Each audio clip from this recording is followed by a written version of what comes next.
It's time for CBS Sports Now on CBSN, and there is still trouble in Cleveland after a video shows Steph Curry mocking LeBron James as his teammate, Kyrie Irving, looks on laughing. This video, of course, posted on social media, going viral, showing Curry poking a little fun at LeBron's workout routine, and Irving is seen in the back having a good time at the expense of his teammate. This was taken at former Golden State Warrior and current Dallas Maverick Harrison Barnes' wedding, by the way. For more on this and the other headlines in the world of sports, we're joined by CBS Sports columnist and host of Writer Than You, Bill Reiter. I just have to laugh because it just seems so juvenile. But people are kind of taking this seriously. Is it a big deal? It is a big deal, and it's also very juvenile. Kyrie knows very well that LeBron is petty at times and thin-skinned and doesn't like to be mocked. So as much as we should be able to roll our eyes and say, it's just the guys being the guys, I think Kyrie's probably very well aware that this made LeBron, wherever he is, very, very angry. And everyone's always looking for drama between Kyrie and LeBron, especially because Kyrie says, I want out now, the team, right? Yeah, this is basically like a dancing, mocking sort of underscore to get me out of Cleveland. The dysfunction has reached Kardashian levels.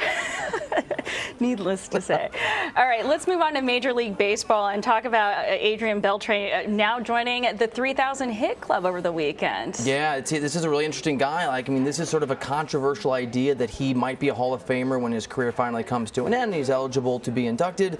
When you get to 3,000 hits or 500 home runs, usually that makes you a Hall of Famer. And while Beltre's never been a dynamic player, the best player in the league in any of his seasons, he's got the numbers, and the 3,000 hits sort of show this to maybe be a Hall of Famer someday. Really sweet seeing his family out there on the cool, field, right? Giving him hugs. Speaking of the Hall of Fame, there was a Hall of Fame ceremony a couple days ago. Any surprises? What were the takeaways? I guess not a lot of surprises. Bud Selig got booed, and the three former players gave very nice speeches, but it's still the sort of same cloud that hangs over every Hall of Fame ceremony, that this steroids era and the guys who aren't in are ever present in people's minds. There's no Roger Clemens, there's no Barry Bonds, and so it was a very nice weekend, and it was a great opportunity again to celebrate baseball, but the folks who aren't in the Hall of Fame were just as much a part of this event as the people who were actually there getting inducted. The ones not there is always the big story there. All right, on to the most exciting news.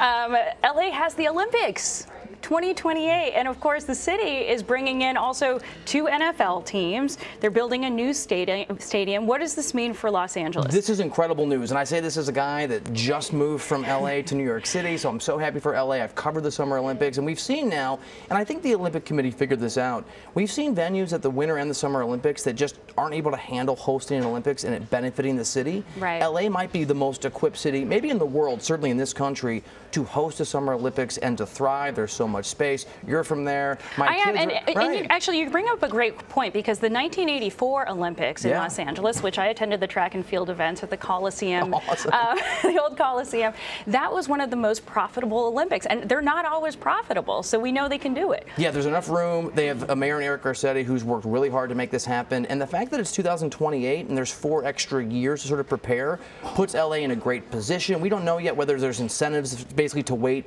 another cycle, but this is great news for this country and for fans of the Olympics and for Los Angeles. I think they'll do a great job in what is a very daunting task now, hosting that event. Bill Reiter, thanks so much. You bet.